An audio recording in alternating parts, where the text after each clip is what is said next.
하나님 아버지 감사합니다. 오늘 목요 또 기독교 강요 강독회 녹화합니다. 이 시간도 은혜 주시고 또 주의 선하신 가운데 오늘도 이 강독회 또 2권 또 잘 마무리할 수 있도록 도우셔서 이 기독교 강요 강독회를 끝까지 잘 강독해서 또 많은 사람들에게 참 영혼의 유익함을 주옵소서. 감사하며 예수님의 이름으로 기도 올렸습니다. 아멘. 자, 오늘 기독교 강요 강독회 이제 2권을 이제 아마 마무리할 것 같습니다. 제 17장 이제 5번째 그리스도의 죽으심은 우리의 구속의 대가임 이제 들어갑니다. 자, 사도들은 그리스도께서 친히 대가를 지불하심으로써 우리를 죽음의 형벌에서 구속하셨음을 분명히 언급했다. 그리스도 예수 안에 있는 구속으로 말미암아 하나님의 은혜로 값없이 의롭다 하심을 얻은 자 되었느니라. 이 예수를 하나님이 그의 피로 인하여 믿음으로 말미암는 화목제물로 세우셨으니. 자, 로마서 3장 24, 25절입니다. 바울은 다음과 같은 점에서 하나님의 은혜를 찬양했다. 즉 하나님께서는 그리스도의 죽으심으로 구속의 대가를 지불하셨다는 것이다. 이 구속의 대가예요. 그러니까 하나님 편에서는 대가를 지불한 겁니다. 우리가 너무 이 은혜의 복음이라고 그래서 마치 아무 대가가 없이 구원이 이루어진 것처럼 자꾸 생각하는데 하나님 편에서는 엄청난 대가를 치렀다는 걸 좀 알아야 돼요. 이걸 모르고 자꾸 그러니까 세관점이 사실은 부분적으로도 너무 오류가 큰 게 그런 요소도 있습니다. 바울의 세관점도. 그 다음에 그는 그리스도의 피에서 피난처를 구하라고 명했는데 이는 우리가 의롭다함을 얻었으므로 하나님의 심판대 앞에서 안전하게 서도록 하기 위함이다. 베드로의 진술도 동일한 것을 의미한다. 너희가 구속된 것은 은이나 금으로 한 것이 아니요 오직 흠없는 어린 양 같은 그리스도의 보배로운 피로 한 것이니라. 베드로전서 1장 18절에서 19절입니다. 이걸 보면 로마 천주교는 금이나 음으로 구속의 값을 치르죠. 로마 천주교는 자신의 행위 여전히 자신의 공로에 의한 구원을 바라보고 있습니다. 잘못된 겁니다. 만일 이러한 대가를 치르고 우리 죄에 대한 배상을 한 것이 아니라면 이러한 비교는 성립되지 않을 것이다. 이것이 곧 바울이 우리가 값으로 산 것이 되었다고 말한 이유다. 그렇죠? 값으로. 이 값이 뭡니까? 그리스도의 구속, 그리스도입니다.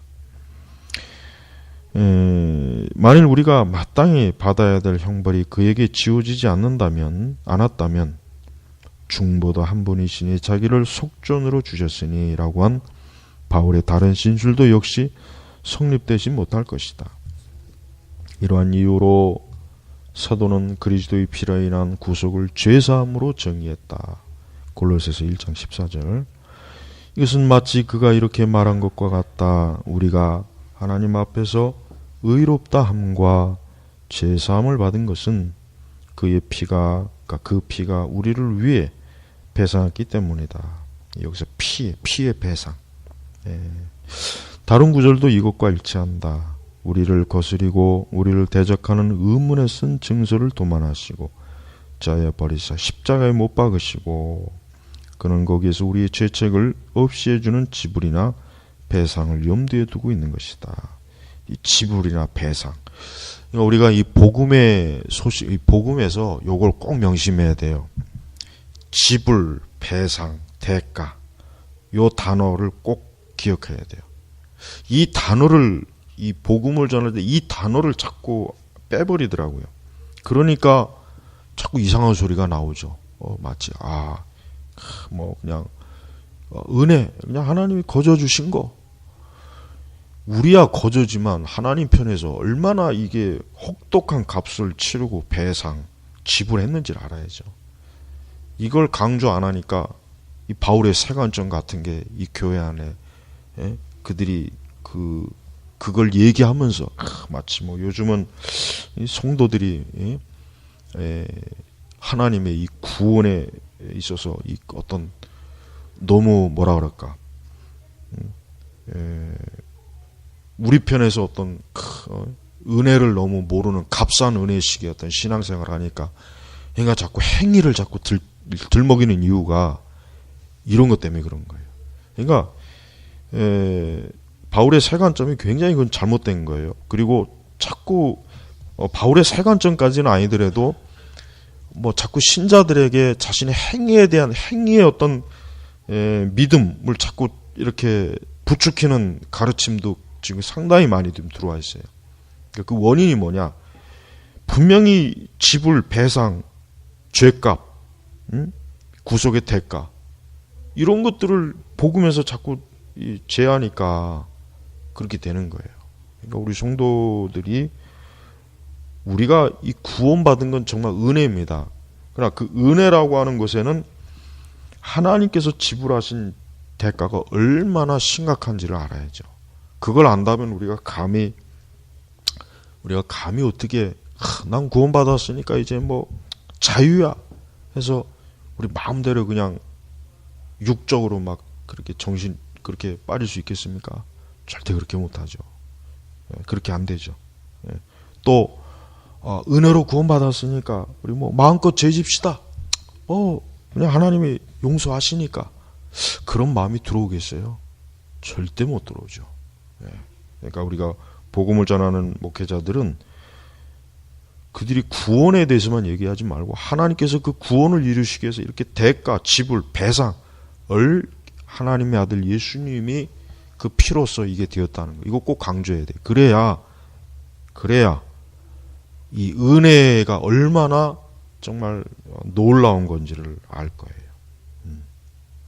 자, 그리고 바울의 다음과 같은 말도 매우 중요하다. 만일 의롭게 되는 것이 율법으로 말미암으면 그리스도께서 헛되이 죽으셨느니라. 이로부터 우리가 추측할 수 있는 것은 만일 누구든지 율법을 지킬 수 있다면 율법이 줄 수 있는 것을 우리는 그리스도에게서 찾아야 하며 혹은 같은 것이기는 하지만 그리스도께서 우리의 행위에 대하여 율법에서 약속하신 것, 즉 사람이 이를 행하면 그로 인해 살리라 하는 것을 그리스도의 은혜를 통하여 얻게 된다는 것이다.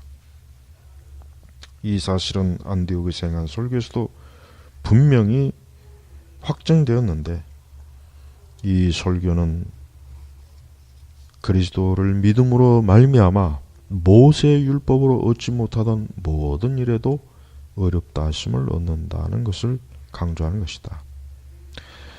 만일 율법을 지킴으로써 의롭다함을 얻게 된다면 그리스도께서 친히 그 짐을 지심으로써 마치 우리가 율법을 지킨 것처럼 우리를 하나님과 화목케 하셨으니 그리스도께서 우리를 위해 자비를 얻게 하는데 공로를 세우셨다는 것을 누가 부인할 것인가?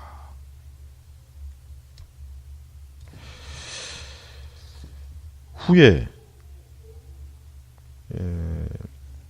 그러니까 우리 여기서 이제 율법을 지킴으로써 의롭다함을 얻게 된다면 그리스도께서 친히 그 짐을 지심으로써 마치 우리가 율법을 지킨 것처럼 우리를 화목케 하셨으니, 그러니까 율법을 예수님께서 이미 율법을 친히 완성하신 거죠. 그리고 예수님께서 친히 율법을 통해 완전히 지키심으로 지심으로 우리와 하나님 사이에 화목케 하는데 걸림돌을 제거하신 거예요. 그리스도의 그 대속은. 그러니까 가장 쉽게 얘기하면 예수님이 공로를 세우신 거예요. 공로. 그러니까 우리는 공로를 세울 필요가 없죠. 그러니까 로마 천주교 신자들이 문제가 뭐냐면 여전히 뭔가 자기 자신들이 공로를 세우려고 하는 거, 이게 문제예요.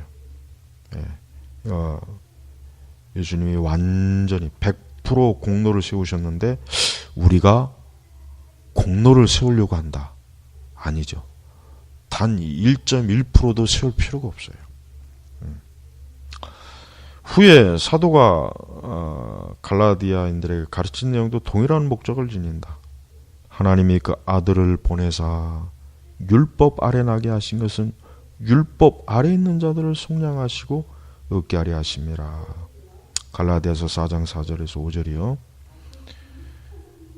갈라디아서만 사실 잘 이해해도 이 복음에 대한 이해는 전혀 문제가 없는데, 이 갈라디아, 빨리 갈라디아서를 한번 설교를 좀 해야 되겠습니다.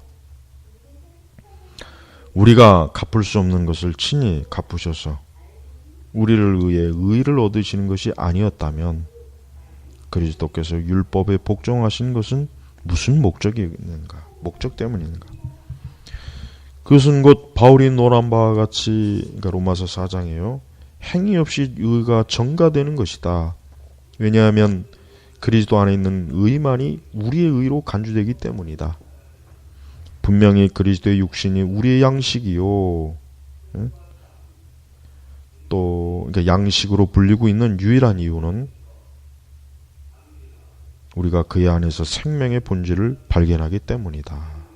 이제 우리 후에 사도가 이 부분부터 이제 들어가야겠네요. 자, 후에 사도가 갈라디아인들에게 가르친 내용도 동일한 목적을 지닌다. 하나님이 그 아들을 보내사 율법 아래 나게 하신 것은 율법 아래 있는 자들을 속량하시고 얻게 하려 하심이라. 갈라디아서 4장 5절에서 6절입니다. 우리가 갚을 수 없는 것을 친히 갚으셔서 우리의 의를 얻으시는 것이 아니었다면 그리스도께서 율법에 순종하신 것은 무슨 목적 때문이었는가? 그것은 곧 바울이 논한 바와 같이 행위 없는 의가 전가되는 것이다. 왜냐하면 그리스도 안에 있는 의만이 우리의 의로 간주되기 때문이다. 분명히 그리스도의 육신이 우리의 양식이라고 불리는 이유는 우리가 그의 안에서 생명의 본질을 발견하기 때문이다. 그런데 그 힘은 오직 하나님의 아들이 우리의 의로움의 대가로 십자가에 못 박히셨다는 사실에서 비롯된다. 여기서 계속 지금 대가, 배상, 지불 이게 나오죠. 이게 중요한 거예요. 이게 굉장히 중요한 겁니다. 그러니까 오늘 우리 교회 안에 우리 그리스도인들이 그리스도께서, 그러니까 우리가 의로워지는 데 있어서 예수님이 이런 대가를 치르신 것에 대해서 아주 명확하게 이해를 해야 돼요. 알아야 돼요. 왜? 우리는 말 그대로 그리스도의 핏값에 의해서 구원받은 참 정말 진짜 정말 말 그대로 특별한 은혜를 받은 사람이란 말이에요. 그러니까 우리는 절대로 은혜 받은 우리가 그 은혜를 하찮게 여기거나 그 은혜를 참 욕되게 하는 그런 죄와 어리석음에 우리가 빠져서는 안 되겠죠. 당연히. 자, 바울은 말하기를 그리스도께서 우리를 위하여 자신을 버리사 향기로운 제물과 생축으로 하나님께 드리셨느니라. 우리 에베소서 강의할 때도 사실 나온 거죠. 예수는 우리의 범죄함을 위하여 내어줌이 되고 또한 우리를 의롭다 하심을 위하여 살아나셨느니라. 이로부터 우리는 다음과 같은 결론을 낼 수 있다. 즉 그리스도를 통하여 구원이 주어졌을 뿐만 아니라 그의 은혜에 의해 아버지께서는 이제 우리를 긍휼히 여기신다는 것이다. 그렇죠. 하나님께서 우리를 긍휼히 여기신 이유가 우리가 뭐 그런 긍휼히 여길 만한 무슨 공로나 그런 어떤 업적을 세워서가 아니라 예수 그리스도께서 우리의 범죄함을 위해서 내어 주었기 때문이다라는 그거, 바로 그겁니다. 자, 왜냐하면 하나님께서는 이사야를 통해 상징적으로 선포하신 것이 그리스도 안에서 완전히 성취되었다는 것은 의심할 여지가 없는 사실이기 때문이다. 내가 나를 위하여 내 종 다윗을 위하여 구원하리라. 이사야 37장 35절. 사도는 이 일에 대해 최고의 증인인데 그는 너희 죄가 그의 이름으로 말미암아 사함을 얻으며 요한일서 2장 12절이요. 그리스도라는 이름이 언급되어 있지 않지만 요한은 그의 습관대로 대명사를 사용하여 그를 지칭했다. 그러니까 여기서 이제 그이, 이제 역시, 그러니까 주님께서도 역시 이런 의미로 사용하셨다. 내가 아버지로 인하여 사는 것 같이 나를 먹는 그 사람도 나를 인하여 살리라. 다음과 같은 바울의 진실도 이와 일치한다. 그리스도를 위하여 너희에게 은혜를 주신 것은 다만 그를 믿을 뿐만 아니라 또한 그를 위하여 고난도 받게 하심이라. 빌립보서 1장 29절. 자, 이제 여섯 번째, 그리스도께서 자신을 위해 공로를 얻지 않으셨다. 그리스도께서는 자신을 위해, 그렇죠. 예수님께서 사실 뭐 공로를 얻으실 일이 뭐가 있겠어요. 예수님은 무죄하신 분이고 하나님의 아들이시니 예수님 자신을 위해서 뭐 공로나 업적을 쌓을 일이 없겠죠. 전혀. 이 결국 우리입니다. 우리 자신, 우리 죄인들을. 예. 그러나 롬바로두스나 스콜라 학파와 같이 그리스도께서 자기 자신을 위해 어떤 공로를 세우셨느냐고 묻는 것은 그들이 무모하게 그것에 대해 정의를 내리는 것에 못지않은 실로 어리석은 일이 아닐 수 없다. 이게 중세 신학자들은 이렇게 참 쓸데없는 문제 가지고 논쟁을 많이 했어요. 중세 신학자들은 너무 불필요한 이 사변적인 논쟁을 참 많이 했습니다. 그러니까 이 중세 신학은 좀 난잡하고 불필요한 것들이 너무 많아요. 하나님의 독생자가 그 자신을 위해 새로운 어떤 것을 얻기 위하여 과연 내려오셨을 필요가 있으셨을까? 없죠.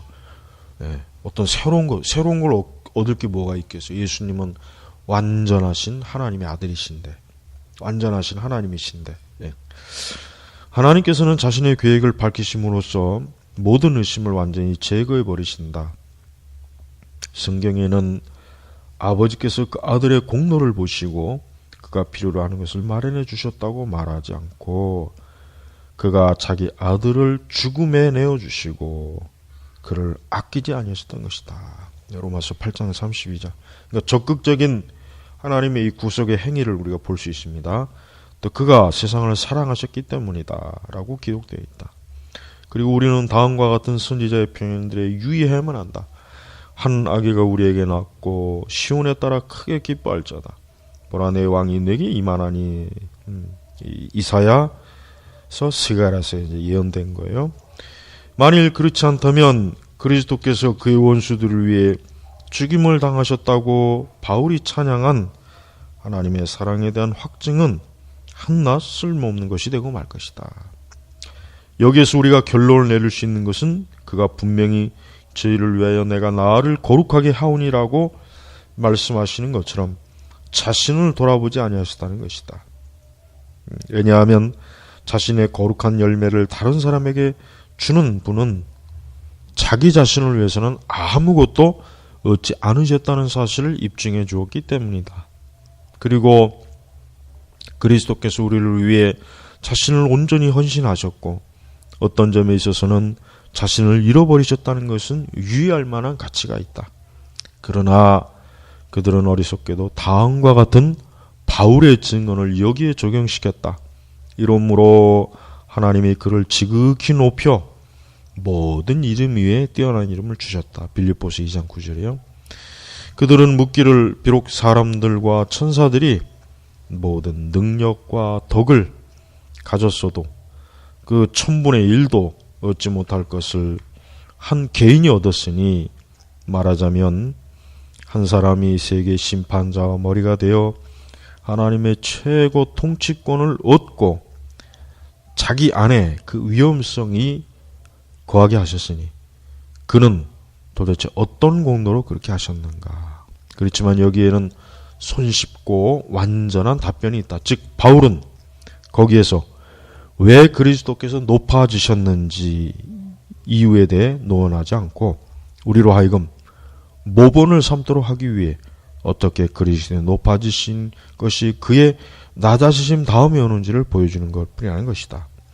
이것은 다른 곳에 있는 말씀과 그 뜻이 조금도 다르지 않다. 그리스도가 구원을 받으셔야 하고 아버지의 영광에 들어가셔야만 했다. 예, 그렇습니다. 우리는 오늘 이제 기독교 강요제 2권 이제 17장 그리스도께서 우리를 위해 자신의 공로로 하나님의 은혜와 이제 이 부분을 마치면서 예수 그리스도의 이 전적인 자발적 그러니까 이 대속 의로운 이분의 십자가의 행위는 우리의 공로가 되었고 우리의 의가 되었고 우리를 하나님 앞에 참 긍휼과 또 은혜를 얻도록 해주신 것입니다. 그래서 우리는 이런 부분에 대해서 이런 복음의 가장 명료하고 정확한 이 부분을 우리가 아주 필수적으로 알아야 돼요. 우리가 이 복음하지만 바로 이와 같은 이런 복음의 체계와 내용을 알지 못하고 그냥 단순히 복음 하니까 실제로 지금 복음이 그릇된 다른 복음에 의해서 참된 복음이 지금 밀려나고 있어요. 그래서 이 부분에 대해서 이제 기독교 강요 이 부분을 다시 한번 여러분이 한번 또 들어보시고 이러한 하나님의 진리를 명쾌하게 좀 이해하면서 믿으시길 바랍니다. 자, 마치겠습니다.